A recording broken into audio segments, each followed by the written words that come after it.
Sir लोगों का जो इन्वर्टर ख़राब हो जाता है, चाहे वो सोलर इन्वर्टर हो या फिर नॉर्मल इन्वर्टर हो, तो ख़राब होने का मेन वजह क्या होता है। तो इस टॉपिक पे हम बात करने वाले हैं। चलिए फटाफट वीडियो को स्टार्ट करते हैं। तो पहले हमें ये जानना होगा कि इन्वर्टर पे जो आउटपुट निकलता है तो वो एसी करंट होता है, ठीक है। अब वो एसी करंट को ही हमें घरों में सप्लाई देना होता है। और अक्सर लोग गलती कहाँ करते हैं, तो गलती दो जगह करते हैं। अब वो दोनों गलती के वजह से ही इन्वर्टर जो है वो ख़राब होता है, चाहे वो सोलर इन्वर्टर हो या फिर नॉर्मल इन्वर्टर हो। तो वो दोनों गलती हम बारी बारी से समझते हैं और उसको क्या करना चाहिए वो आज के वीडियो में मैं बताने वाला हूँ। तो पहला गलती क्या है, पहला गलती है इन्वर्टर के आउटपुट में एमसीबी नहीं लगाना। जी हाँ, अक्सर हम क्या करते हैं, एमसीबी तो लगाते हैं लेकिन एमसीबी इन्वर्टर के पहले लगाते हैं। मतलब जहाँ से हम लोड इलेक्ट्रिसिटी ले रहे हैं, गवर्नमेंट का बिजली वाला, ठीक है, तो वहाँ से हम लेने से पहले वहाँ एमसीबी लगाते हैं। लेकिन इन्वर्टर जो आउटपुट बना के घर में सप्लाई दे रहा है वहाँ पर एमसीबी हम नहीं लगाते हैं। 99% लोगों के घर में एमसीबी इन्वर्टर के आउटपुट पर नहीं लगा होगा। क्योंकि हम क्या करते हैं, जब इन्वर्टर पर लगाते हैं तो इन्वर्टर का सिंगल वायर निकालते हैं हम लोग, क्योंकि अर्थिंग तो लेते नहीं है। अक्सर लोग यही करते हैं, 99% घरों में यही देखने को मिलता है कि अर्थिंग का अलग से वायर नहीं होता है, सिर्फ एक फेज वायर लाया और सारे घरों में उसको पहुंचा दिया गया। लेकिन उस सिंगल वायर पे एमसीबी कहीं नहीं लगा होता। यही वजह होता है इन्वर्टर ख़राब होने का। अक्सर लोग क्या करते हैं, बाकी जगह तो एमसीबी लगाते हैं, अगर मेन वायर लाइव इन्वर्टर छोड़ के जो एक्स्ट्रा लोड होता है उस पर एमसीबी लगा हुआ होता है, ठीक है। लेकिन इन्वर्टर पे जो है, इन्वर्टर भी तो आउटपुट दे रहा है। अब वो आउटपुट तो बैटरी से लेके दे रहा है। आपने कहाँ लगाया, आपने लगाया मेन के बीच में, मतलब मेन और इन्वर्टर के बीच में एमसीबी लगाया, ठीक है। लेकिन इन्वर्टर जो है बैटरी से करंट लेके देन आपको जो घर में दे रहा है, तो इसके बीच में कहाँ है एमसीबी, इसके बीच में तो एमसीबी है नहीं, आपने तो लगाया नहीं। यही वजह होता है कि आपका इन्वर्टर खराब हो जाता है। तो आपको करना क्या चाहिए, तो आपको करना ये चाहिए कि आप इन्वर्टर के आउटपुट में सबसे पहले एमसीबी लगाओ। जहाँ से आउटपुट हो रहा है वहाँ पे आप एमसीबी लगा दो। और वहाँ एमसीबी लगाने से क्या होगा, प्रोटेक्शन मिलेगा इन्वर्टर को। कभी भी ओवरलोड हो गया, कभी भी ऐसा शॉर्ट सर्किट हुआ, कोई भी केस हुआ, उस केस में इन्वर्टर ख़राब नहीं होगा। क्योंकि अक्सर लोग यही गलती करते हैं। और हाँ, ऐसे आजकल बहुत सारे इन्वर्टर आने लगे हैं जो कि आउटपुट में एमसीबी देता है, इंक्लूड रहता है इन्वर्टर के अंदर में। लेकिन बहुत कम ऐसे इन्वर्टर होते हैं, मैंने ऐसे देखा है। मैंने एक वीडियो भी अपलोड किया बहुत साल पहले, मतलब 2 साल मेरे ख्याल से हो ही गया होगा, मैंने अपलोड किया है। कंपनी का नाम तो नहीं बताऊंगा, लेकिन हाँ, उस कंपनी में आउटपुट में भी एमसीबी था और इनपुट में भी एमसीबी था। मैंने उसमें चेक करके आपको दिखाया भी था, ठीक है। तो उसमें क्या है, आउटपुट में भी एमसीबी है और इनपुट में भी है। खैर इनपुट में तो अक्सर लोग दे ही देते हैं, लेकिन आउटपुट में देना भूल जाते हैं। इस वजह से एमसीबी खराब होता है। क्योंकि आगे चल के अगर शॉर्ट सर्किट हुआ तो उसका इफेक्ट कहाँ पड़ेगा, इन्वर्टर पे पड़ेगा। आगे चल के कहीं ओवरलोड हो गया, इफेक्ट कहाँ पड़ेगा, इन्वर्टर पे पड़ेगा। तो ये केस होता है इन्वर्टर खराब होने का। अब ये पहला केस था। अब दूसरा केस समझते हैं कि इन्वर्टर खराब क्यों होता है। दूसरा केस है, हम लोड, जितना कैपेसिटी है उससे ज़्यादा हम लोग लोड डाल देते हैं। जैसे कि मान लो एक इन्वर्टर है 1000 वाट का या फिर 1000 VA का। अब दोनों में डिफरेंस है। मैंने वाट बोला और VA बोला या फिर बोला, इसका मतलब ये नहीं कि दोनों इक्वल है, दोनों इक्वल नहीं है। अक्सर लोग यही गलती कर देते हैं कि वाट और VA को एक समझते हैं।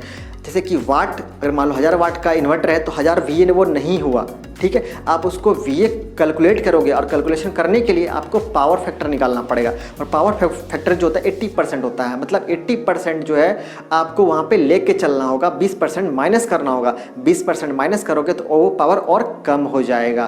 तो ये भी हमें देखना होता है। और यही गलती करते हैं लोग, कैलकुलेशन नहीं करते हैं। वो जितने वाट होते हैं उसको उतना ही VA मान के चलते हैं, या फिर जितने VA होते हैं उसको उतना वाट मान के चलते हैं और उस पर उतना लोड डाल देते हैं। जितने कैपेसिटी होता है उतना ही लोड दे देते हैं। इतना लोड देने पे क्या होगा, आपका इन्वर्टर जो है वो ख़राब होगा।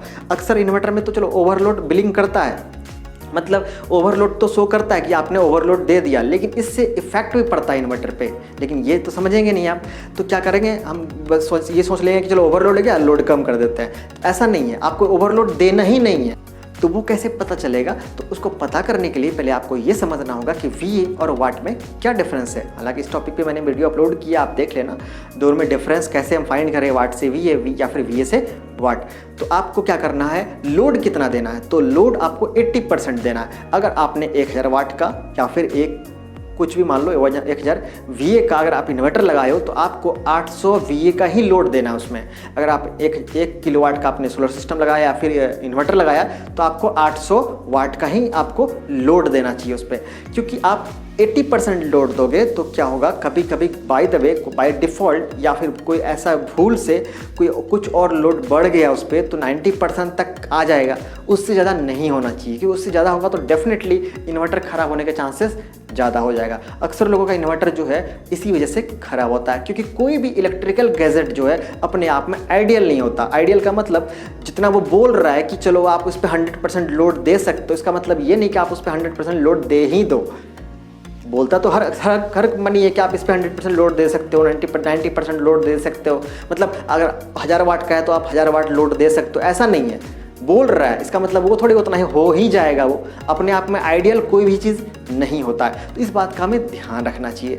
आपको 80% ही लोड देना चाहिए इन्वर्टर पे। 80% लोड दोगे तो इससे क्या होगा, हाईएस्ट 80% दोगे तो इससे क्या होगा, इन्वर्टर आपका ख़राब नहीं होगा। तो आपने 2 मेन वजह समझ गए, इस वजह से ही इन्वर्टर ख़राब होता है। बाकी और भी रीज़न होते हैं इन्वर्टर ख़राब होने के, जैसे कि ऊपर से हाई वोल्ट आ गया, इस वजह से इन्वर्टर ख़राब हो जाए, इसका चांसेस कम होता है। बैटरी की वजह से इन्वर्टर ख़राब हो जाए, इसका चांसेस कम होता है। सबसे ज़्यादा चांसेस जो होता है यही दोनों होता है। पहला कि आउटपुट पे MCB नहीं लगना, जो कि आपको लगाना चाहिए।